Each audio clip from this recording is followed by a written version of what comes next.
Bom, o governo deve publicar amanhã uma MP que transfere o COAF para o Banco Central, é o que informa Jorge Oliveira, ministro da Secretaria-Geral da Presidência, onde está o texto assinado pelo ministro Paulo Guedes. Vinculado ao Ministério da Economia, o órgão é uma unidade de inteligência financeira do governo federal que atua principalmente na prevenção e no combate à lavagem de dinheiro. O primeiro reflexo da mudança do COAF para o Banco Central é que os funcionários passam a ser funcionários de carreira do Banco Central. Com isso, o atual presidente do órgão, Roberto Leonel, terá que sair do cargo. Falávamos sobre isso agora há pouco. Ele atuou na Receita Federal do Paraná, era o nome de confiança do Sérgio Moro, que acabou levando ele para Brasília.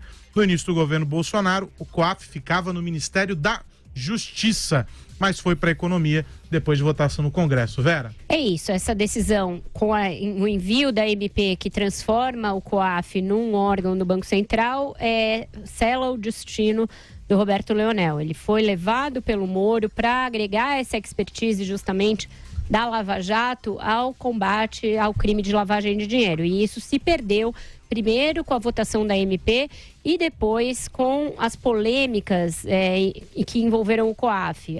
Tanto no caso Flávio Bolsonaro, quanto na decisão do Supremo, que acabou fazendo algo que é o contrário disso que o Constantino falou.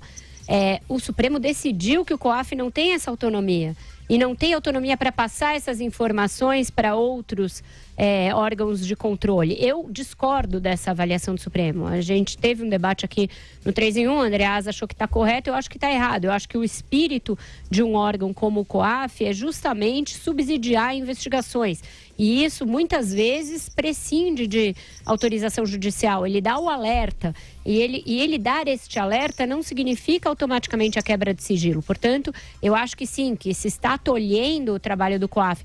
Mas só para dizer que essas amarras, elas existem e os procuradores não podem ignorá-las, sob pena de jogar o bebê fora com a água do banho. E aí eu faço um link desse nosso tema com o anterior. As tecnicalidades, elas só são tecnicalidades até o momento em que elas passam a pôr em risco, em xeque, o resultado das operações. E os procuradores, eles sabem disso. Então, quando o Josias pergunta o que os leva a repetir erros como os da Satyagraha e os da Castelo de Areia, eu tenho uma resposta para isso, é a onipotência. O Deltan Dallagnol, que emerge desse conjunto de mensagens cujo teor ele não nega, é alguém muito, muito cegado pela onipotência, achando que, em nome do combate à corrupção, ele pode ter as armas de Jorge, erguer a espada e sair como um santo guerreiro contra o dragão da maldade. E ele não pode. Ele não pode porque isso não é uma guerra pessoal dele. Ele não é um herói com uma capa. Ele é um procurador, ele representa uma instituição e os erros que ele comete põem em xeque todo um acervo que é meritório e que é um conjunto da sociedade de combate à corrupção. Então, a gente tem que ser muito claro quanto a isso, porque se a gente condescender com isso, a gente está, na verdade, jogando contra o combate à corrupção e não a favor. Não é jogar a favor dessas figuras e enaltecê-las em detrimento do que elas fazem, eventualmente de errado, que nos põe do lado do combate à corrupção. Isso nos põe do lado daqueles que jogam contra o combate à corrupção, porque essas pessoas abriram o flanco e é necessário que elas façam uma meia-culpa e elas recuem dessa posição de inviolabilidade e intocabilidade para que o próprio combate à corrupção prossiga. Então, esses procuradores vão ter de rever esses métodos, porque eles hoje podem ser contra malfeitores, bandidos e corruptos. Amanhã pode ser contra qualquer um de nós, porque uma vez extrapolados os limites, para se recuar de volta para o devido processo legal é muito mais difícil. Então é desse lado que a gente tem que estar. Isso não é estar do lado de tecnicalidades, isso é estar do lado da democracia e do devido processo legal. Fala, Constantino. Não discordo em essência. E veja, eu acho muito injusta a crítica que fazem a qualquer um que critique algum excesso eventual da Lava Jato, falando que o sujeito defende corruptos. Não acho que é por aí, acho que a Vera tem um ponto, acho que obviamente ela está defendendo a importância dos limites institucionais daqueles cargos. A gente sabe que tem muito procurador, sim, que abusa. Não acho que no caso da Lava Jato seja a questão da onipotência. Acho que é muito mais a questão da frustração, do desespero quase, de se estar lutando contra um sistema que, via de regra, protege os corruptos. Tanto é verdade isso que até a Lava Jato, os grandes tubarões nunca tinham pagado pelos seus crimes.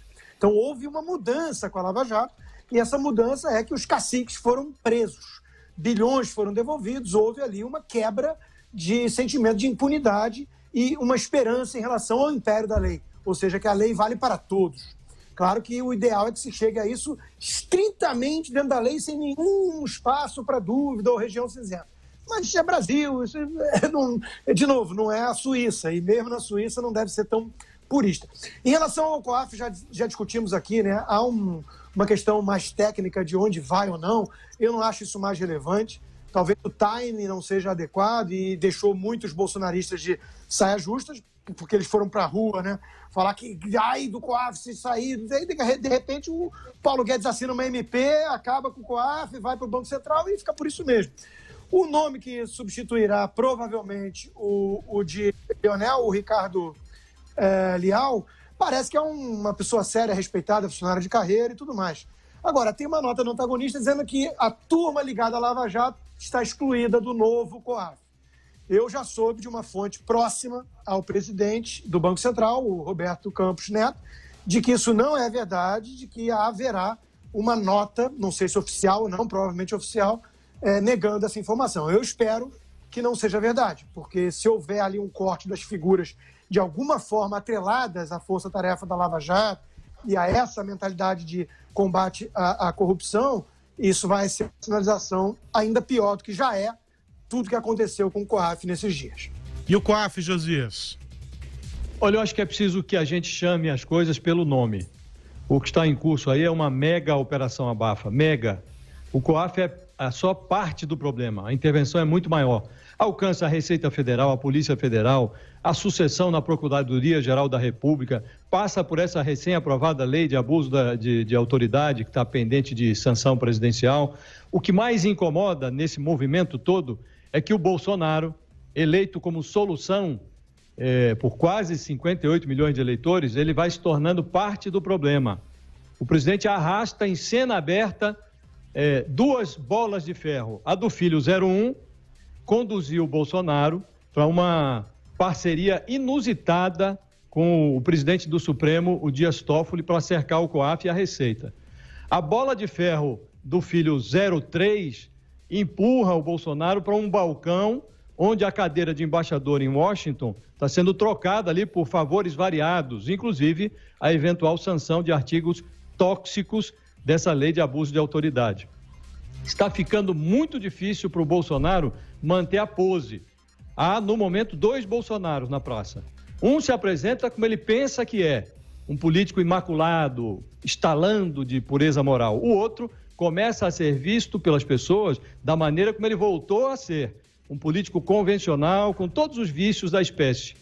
Se esse abafa se confirma, se materializa, ele está muito evidente, com o presidente tentando nomear servidores da Polícia Federal e na Receita do quarto escalão, se esse movimento se confirma, aí vai ser necessário, de novo, chamar o fenômeno pelo nome: estelionato eleitoral. O Bolsonaro se elegeu enrolado na bandeira da ética, combate à corrupção e coisas desse gênero. O comportamento dele não orna com esse discurso.